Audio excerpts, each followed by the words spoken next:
네, 전북 전주의 한 초등학생이 무단조퇴를 제지하는 교감에게 욕설을 퍼붓고 폭행하는 사건이 발생해 충격을 주고 있습니다. 네, 경찰이 강남 모녀 살인 사건의 피의자인 박학선의 신상 정보를 공개하기도 했습니다. 관련 내용 포함한 사건 사고 소식 손수호 변호사와 짚어봅니다. 어서 오십시오. 안녕하십니까? 네, 안녕하세요. 네, 요즘 온라인에 참 충격적인 그런 영상들이 많이 퍼지고 있는데 이번에는 전북 전주에서 한 어린 초등학생이 교감 선생님의 뺨을 때리는 그런 영상이 좀 퍼졌어요. 어떻게 된 건가요? 네, 이틀 전에 전북 전주에서 벌어진 일인데요. 예. 초등학교 학생이 학급에서 소란을 부리고 이제 집에 무단으로 가겠다고 한 거예요. 네. 그런데 담임 선생님이 말렸지만 복도까지 나왔고 또 교감이 복도에 나와서 말렸습니다만 예. 이 교감에게 이 아이가 욕설도 하고요. 네. 네, 뺨도 때리고 또 깨물기도 하고 또 여러 가지 소란을 부리다가 결국은 마음대로 그냥 집에 가고만 사건인데요. 당시 교감 선생님이 저 아이가 행하는 저런 행동들을 다 참고 자 그대로 서 있는 모습들이 굉장히 많은 사람들의 가슴을 아프게 했습니다. 예, 자 지금도 이제 영상으로 보고 계신데 이 교감 선생님이 자 이렇게 아이가 뭐 붙잡고 깨물고 욕을 하고 뭐 뺨을 때리고 이런 사실 상식 밖의 행동을 하고 있음에도 불구하고 뒷짐을 지고 저러고 있단 말이죠. 그런데 이게 좀 어떤 이유일까요? 이렇게 할 수 있는 능력 밖의 일인 건가요? 어떻게 보세요? 여러 가지 이유가 있습니다. 예. 특히 유사한 사건들이 굉장히 많아서 예. 이런 일을 하다 보면은 저도 촬영된 영상들을 보는데요. 우선 굉장히 신체나 생명에 큰 위해를 줄 정도는 아니기 때문에 참을 수 있었던 것이고요. 당연하게도. 예. 그리고 두 번째는 이미 여러 번 저런 사건, 저런 상황을 겪었던 것 같습니다. 여러 가지 학습이 돼 있을 것으로 보이고요. 예. 또한 동료 교사가 촬영을 하고 있던 상황인 것도 영향을 줬겠죠. 예. 또 마지막으로 이미 예전에 해당 학생의 부모가 담임 교사 등을 아동학대로 신고한 전력이 있어요. 그리고 교사를 교사를요? 네네 그렇습니다. 예, 말리는 또 아이를 훈육하고 교육을 하는 교사를 아동학대로 지속적으로 신고를 했기 때문에 예. 아마도 그런 위험성까지 감안을 해서 저런 말도 안 되는 행동을 그대로 참고 견딜 수밖에 없었던 것 같습니다. 네. 학생의 어머니가 어떤 행동을 했는지 이 부분도 관심인데 앞서 말씀해 주신 것처럼 이 학생은 끝내 학교를 무단으로 이탈을 했고 뒤이어 학교로 온 학생의 어머니가 담임 교사를 폭행했다고요? 그렇습니다. 영상에 담긴 것은 아이의 교사에 대한 행동이지만 예. 그 외에도 저렇게 아이가 집에 간 후에 아이의 엄마가 학교에 와서 담임 교사를 폭행했다는 이야기거든요. 물론 뭐 영상을 저희가 확인하지 못했습니다만 담임 교사가 이미 그 아이의 어머니를 경찰에 신고를 했습니다. 예. 사실 그거 역시 이제 처음이 아닌 것 같아요. 왜냐하면 이 아이의 경우에는 여러 차례 전학을 이제 거쳐서 예. 이 학교에 왔는데 그 전 학교에서 있었던 일들까지도 계속해서 이야기가 나오는 중입니다. 예. 그러니까 지금 말씀해 주신 것처럼 뭐 지금 한 차례가 아니고 여러 차례 이 일이 반복이 된 게 맞는 게 교감 선생님도 이 학생이 전학 온 이후에 거의 매일 이런 일이 발생하고 이렇게 얘기를 했다고 하더라고요. 학교 측에서 이 부분에서 좀 대응할 방법이 아예 없는 건가요? 사실 이 사건의 어떤 그동안 있었던 일들을 먼저 살펴보아야 할 것 같은데요. 예. 전교조 전북지부가 이런 발표를 했어요. 작년에도 해당 학생이 학교를 4차례나 옮겼다. 그리고 중간에 이제 전학을 가게 되자 인천 쪽으로 갔다가 다시 전주로 돌아왔다. 이런 말을 했고요. 그리고 또 이렇게 학교 내에서 저런 유사한 행동들을 이미 그 전 학교에서도 여러 차례 했었고 특히나 다른 학생들에게 연필이나 가위로 위협하는 행동까지 했다라는 이야기를 전교조 전북지부가 이제 발표를 했는데요. 예. 만약 그러한 발표 내용이 사실이라면 굉장히 좀 충격적인 일이고 예. 그리고 또 하나는 그런 일이 있었는데도 불구하고 도대체 어떤 조치를 취할 수 있었는가 또는 어떤 조치를 취했는가입니다. 그런데 징계는 있어요. 징계를 내릴 수는 있습니다. 예. 하지만 우리 법상 이 징계가 굉장히 제한적입니다. 즉 뭐 교내 봉사도 있고요. 사회봉사도 있고 또 특별교육 이수도 있고 그리고 출석 정지도 있어요. 예. 그래서 지금 이 학교에서도 출석 정지 10일을 내렸거든요. 근데 출석 정지가 한 번에 10일 이내, 1년 동안 합해서 30일 이내를 할 수 있는데 가장 무거운 징계는 퇴학입니다. 예. 그런데 지금 초등학생이잖아요. 예. 초등학생의 경우에는 퇴학 처분을 내릴 수가 없습니다. 왜냐하면 법령상 의무 교육을 받고 있는 학생에 대해서는 퇴학이 불가하다는 내용이 있어요. 예. 그렇기 때문에 작년에도 여러 차례 강제 전학이 이루어졌다면 학교 측에서는 할 수 있는 가장 무거운 어떤 조치를 취한 거거든요. 예. 하지만 계속해서 학교를 다녀야 하기 때문에 학교를 옮기면서 개선이 이루어지지 않고 똑같은 행동들 또는 어찌 보면은 좀 더 강한 행동들을 하게 되면은 이 부분에 있어서는 여러 가지 피해가 점점 가중될 수밖에 없는 상황이죠. 네, 아직 어린 학생, 초등학교 3학년 학생이기 때문에 처리하기가 더 좀 곤란한 부분들이 있는 것 같은데요. 학교 측에서는 치료 권고를 했다고 하는데 이를 또 학부모 측에서 받아들이지 않았다고요. 그렇습니다. 영상만 보면은 정말 참 화가 많이 나고 도대체 왜 저러나 이해도 안 되고 그런 생각을 저뿐만 아니라 많은 분들이 하실 텐데 지금 진행자의 지적대로 굉장히 어린 나이입니다. 네, 그리고 앞으로 여러 가지 개선이 이루어질 가능성도 충분히 있어 보이고요. 하지만 중요한 거는 실제로 그런 개선이 이루어지도록 어른들이 조치를 취해야 되는 거예요. 그렇죠. 그냥 놔두면 안 되거든요. 예. 그리고 가장 중요한 역할을 할 수 있는 게 바로 이제 아이의 부모입니다. 그렇죠. 예. 네, 그런데 이 아이의 부모가 이러한 치료에 대해서 동의하지 않는다면 강제로 치료 조치를 취하기가 사실상 불가능한 상황이거든요. 여기서 얘기하는 치료가 어떤 네. 치료를 얘기하는 건가요? 네, 일단 심리적인 부분에서의 치료가 예, 예. 필요할 수 있겠고 또 특정인에 대한 어떤 언급이라기보다는 일반적인 예. 측면에서 약물 치료라든지 이런 것들이 필요한 경우도 간혹 있습니다. 네, 뭐 그렇기- 상담을 받을 수도 네, 있고. 네, 그렇습니다. 예. 그래서 이게 신체적인 부분뿐만 아니라 정신적인 부분의 치료가 필요한 경우도 있기 때문에 예. 혹시라도 이 아이의 경우에도 그럴 가능성을 배제할 수는 없거든요. 제가 뭐 의학적 지식이 있기 때문에 치료를 받아야 한다는 건 아닙니다만 예. 지금 교육계에서는 그런 가능성을 지적을 하고 있는 것이고요. 그런데 친권자가 동의하지 않으면 강제로 할 수가 없는 상황이잖아요. 예. 그렇기 때문에 학교 측에서도 할 수 있는 거는 다 했다. 하지만 부모가 원하지 않는다면 강제로 할 수 없는 상황이기 때문에 계속해서 부모를 설득하는 방법밖에 없거든요. 예. 뭐 규정을 새로이 만들거나 개정해서 어떤 그 절차를 만들지 않는 한 지금 이 상황을 해결하는 게 상당히 쉽지 않아 보입니다. 예. 자, 지금 저희가 이제 주목했던 부분은 교권 침해와 관련한 부분이긴 했는데 방금 전에 저희가 봤던 그 영상에서는 교실 안에서 이 학생의 행위도 볼 수 있었는데 그러면 같은 반에 있는 학생들에 대한 심리 상태, 그러니까 굉장히 좀 이런 친구가 같은 반에 있으면 위축될 수도 있잖아요. 그래서 이 부분에 대한 대처도 좀 필요하지 않나 생각이 드는데요. 그렇습니다. 여러 차례 학교와 학급을 바꾸면서 이런 일이 반복되었다면 예.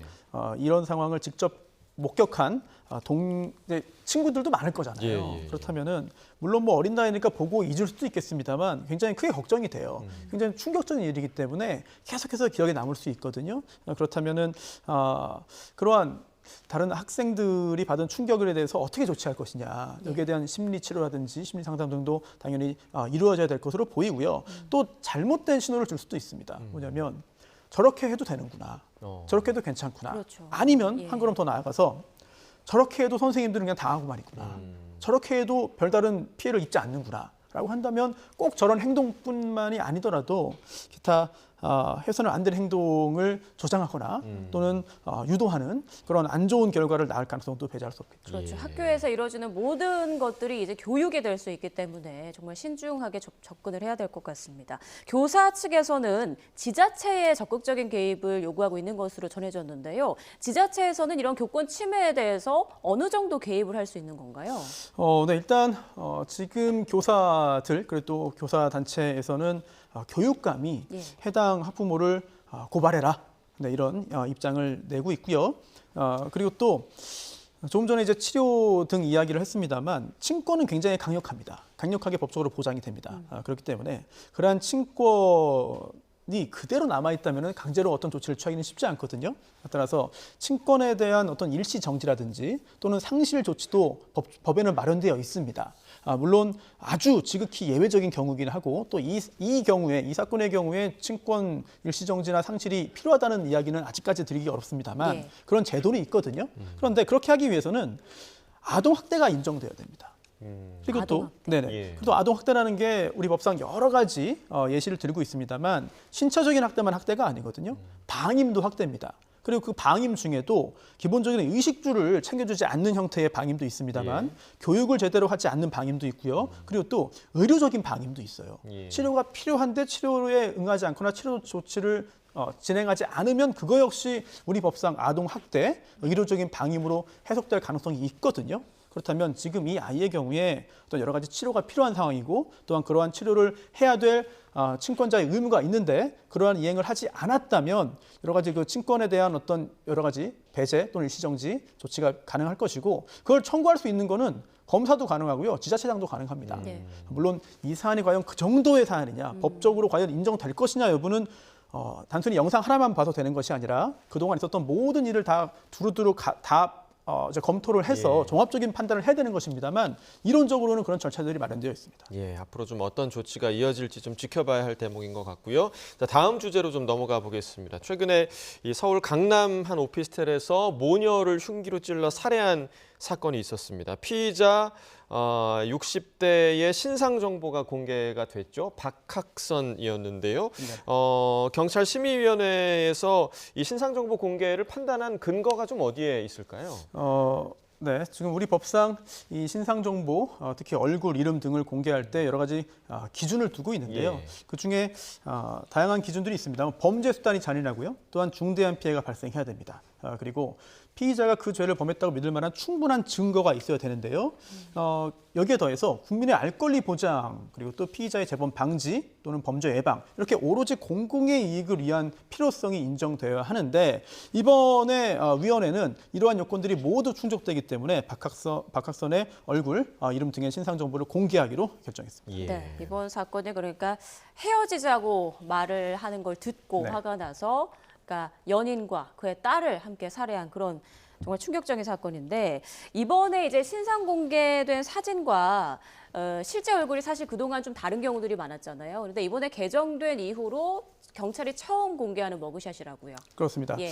그동안 이 피의자의 신상 정보 공개에 대해서 법률이 개별적으로 있었어요. 우선 특강법이라고도 줄여서 부르던 특정 강력범죄 처벌에 관한 특례법이 있고요. 또 성폭법이라고 하죠. 성폭력 범죄 처벌에 관한 특례법이 있습니다. 여기에 규정들이 있었는데 여러 가지 좀 부족한 부분들이 있었습니다.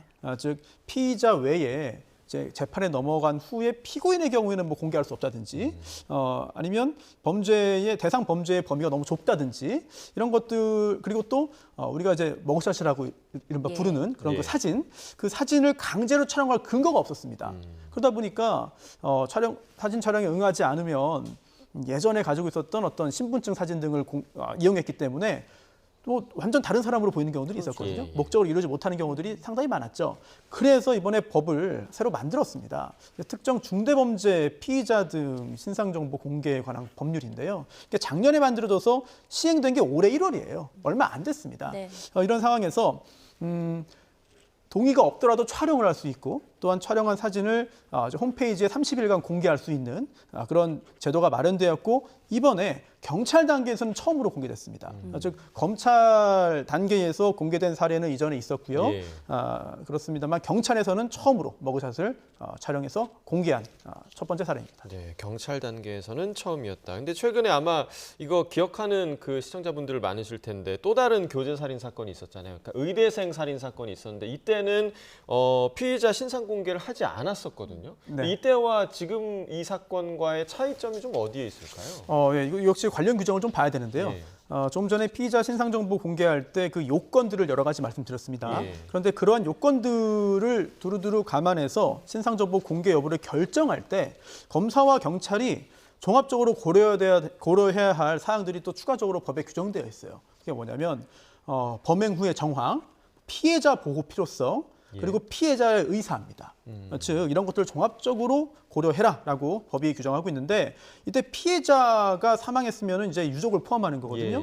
그래서 그러면은 아니 어떤 경우에든 공개를 하는 게 피해자 또는 유족들에게 유리하지 않겠느냐라고 섣부르게 생각할 수가 없습니다. 예. 왜냐하면 그 신상이 공개됨으로써 오히려 피해자 측이 입는 불이익도 있거든요. 즉 관련성이 있는 경우에는 저 사람이 범인이면 피해자는 누구구나라고 생각할 수 있겠고 그리고 또 얼굴이 공개됨으로써 오히려 더 앙심을 품고 더 이제 보복을 할 생각을 할 수 있다. 이런 측면도 있기 때문에 의대생 사건의 경우에는 오히려 피해자 측에서 원치 않았다는 이야기들이 있거든요. 예. 네, 이런 것들을 종합적으로 고려해서 결정이 이루어진 것으로 보입니다. 네. 예. 자, 이번에 신상이 공개된 박학선 죽을 죄를 지었다면서도 책임은 피해자들에게 떠넘겼고 또 우발적 범행을 주장하고 있다고 하더라고요. 이건 어떤 심리로 볼 수 있나요? 네, 일단 13시간 정도 도주해 있다가 붙잡혔는데요.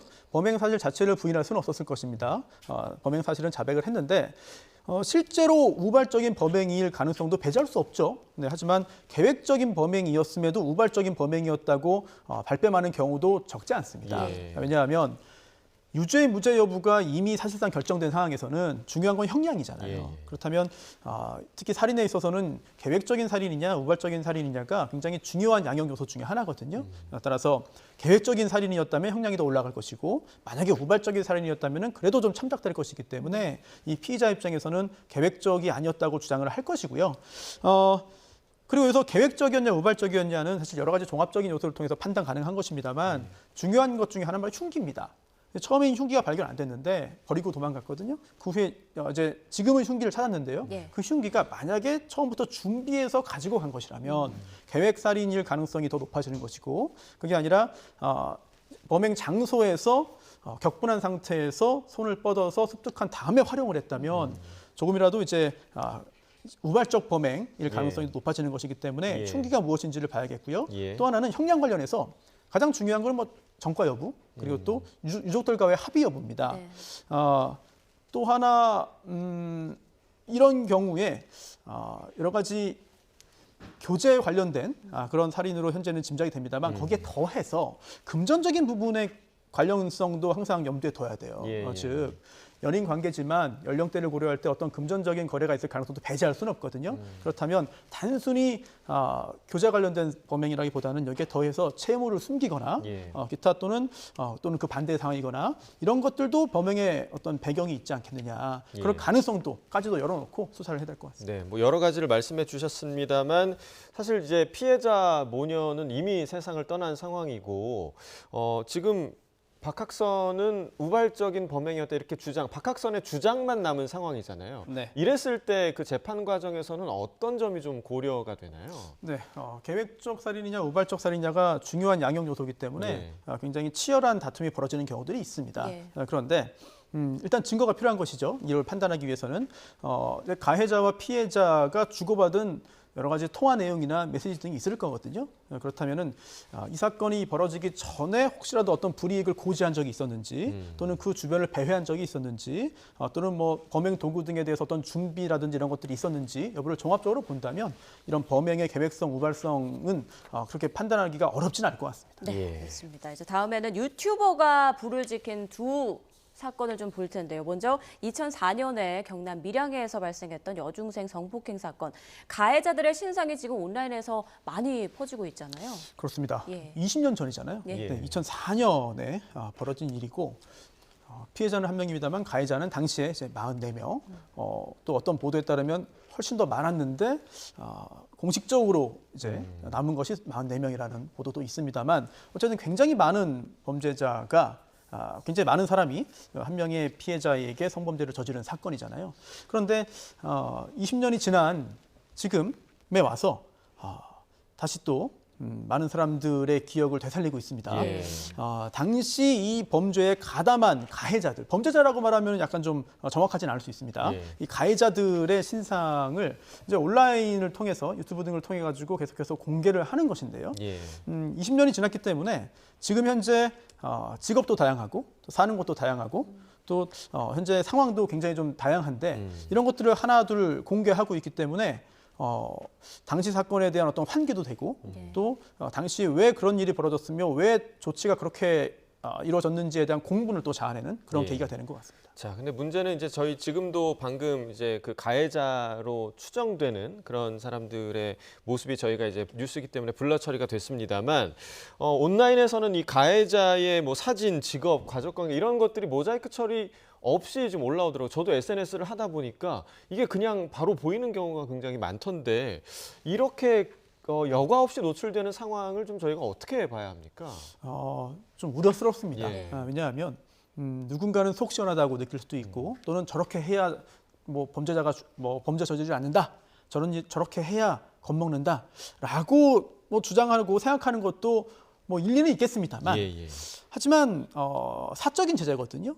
그래서 국가 공권력이 물론 지금 기준으로 볼 때는 상당히 미진했고 또한 여러 가지 문제도 있었고 가슴 아픈 부분도 많습니다만 당시에 여러 가지 조치를 취한 상태에서 지금 와서 이렇게 공개를 하는 것이 여러 가지 혼란을 야기하는 측면도 있습니다. 예. 그리고 또 인기가 없는 발언일 수도 있겠습니다만 저렇게 계속해서 공개를 하다가 지금 들리는 이야기로는 서로 공개를 하고 제보를 한다는 거예요. 나만 그런 게 아니다. 예. 사실 나는 아니다. 나는 빼달라. 저 사람이 했다. 등등등. 예. 만약 그게 사실이라면 더 큰 혼란을 야기하는 것이고 또 하나는 정확하지 않을 수가 있습니다. 그렇죠. 그동안 우리가 아까도 박학선 관련해서도 이야기했습니다만 신상정보 공개 관련해서 그동안 정확하지 않은 공개가 있었고 또한 그에 따라서 얼굴이 공개됐는데 알고 보니까 범인이 아닌 경우도 있었고 예. 그래서 큰 피해를 입은 적도 있거든요.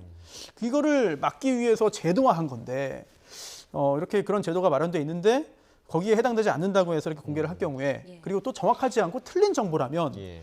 그에 따라서 불이익을 입는 사람은 어떻게 하소연할 길도 없습니다. 그리고 한번 그렇게 사람들이 기억하기 시작하면 저 아니고요. 저 잘못됐습니다. 저 잘못된 정보고요. 저 억울합니다라고 예. 아무리 설명을 해도 사람들이 믿지 않는 경우도 있어요. 예. 여러 가지 부작용이 예상되는 상황입니다. 그럼 가해자라고 지목된 사람들 중에서 억울하다라고 하면서 본인의 그 신상을 공개한 유튜버를 어떻게 네. 법적으로 어떻게 접근할 수는 없는 건가요? 어떻습니까? 그럴 가능성도 있습니다. 예. 하지만 이론적으로는 가능합니다만 예. 그 공개한 사람의 어떤 신상 정보를 어디까지 파악할 수 있을지 뭐 그런 기술적인 문제가 있을 수 있고요. 예. 또 하나는 그렇게 법적인 조치를 취하면 오히려 자신에 대한 관심이 더 커지고 또한 자신에 대한 어떤 공적인 어떤 절차가 진행됨으로써 예.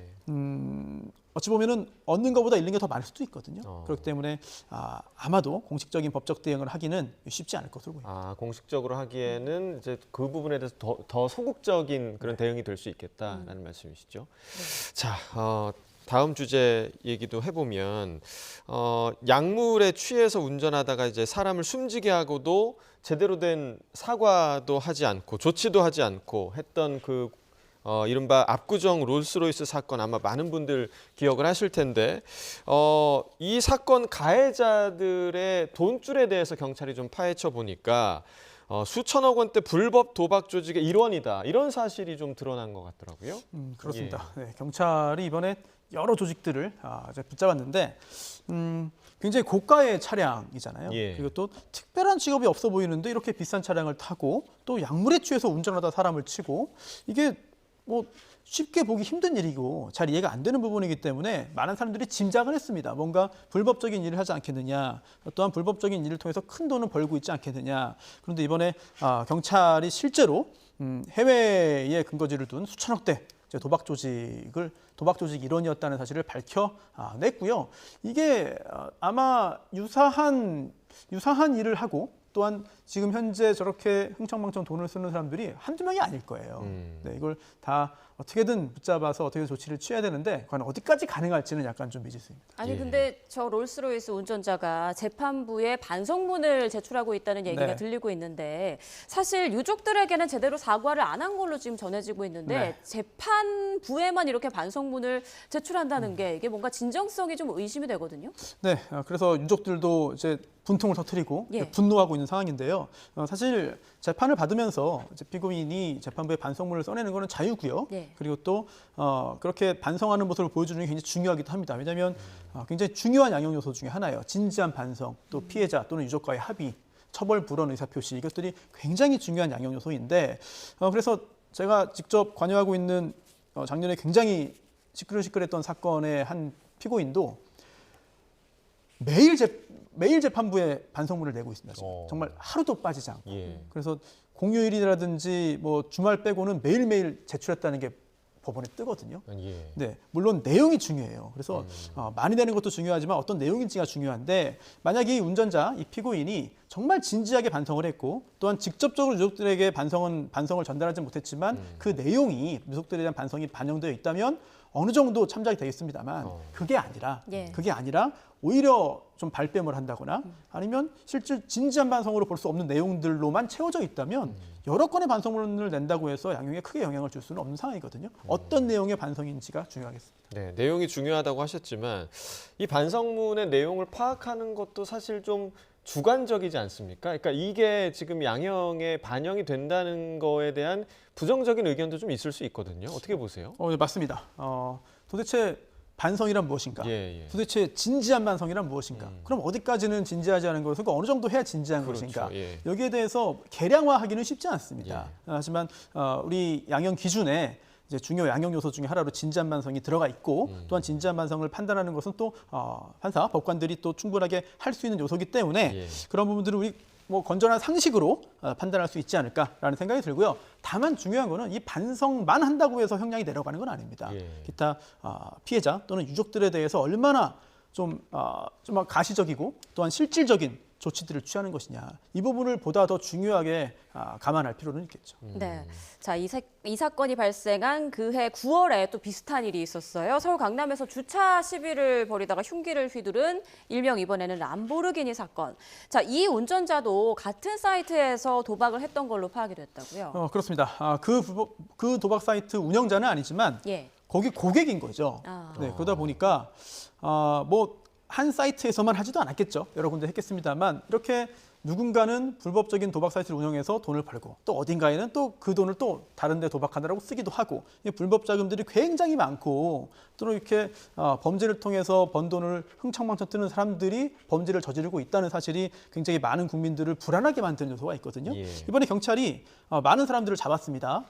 불법 도박뿐만 아니라 불법 리딩방 요즘에 성행하고 있거든요. 네. 투자 관련해서 또 보이스피싱 조직 등도 마찬가지고요.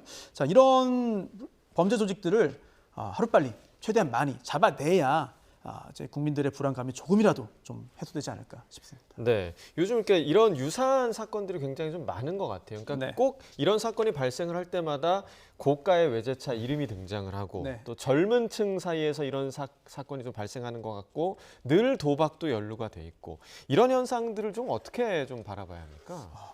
사회학적인 분석이 굉장히 많이 나오고 책도 예, 많이 나오고 있죠. 예. 그런데 보는 각도가 다양하게 있겠습니다만 일단은 또 한쪽 극단적으로 보자면은 젊은 층이 상당히 좀 박탈감을 느낀다. 아무리 일을 하고 노력을 해도 크게 부자가 되기 어려운 상황에서 이런 거에 빠지는 거 아니냐라는 어찌 보면은 좀 이해를 해주는 예, 측면의 분석도 있겠고요. 또는 또 반대로 가자면은 이미 열심히 노력하고 성실하게 생활하는 사람들이 대부분이다. 그런데 잘못된 허황된 어떤 이런 것에 빠져가지고 범죄를 저지르는 사람들끼리 서로 정보를 주고받고 있는 것이다라는 지적도 가능하겠고요. 또 하나는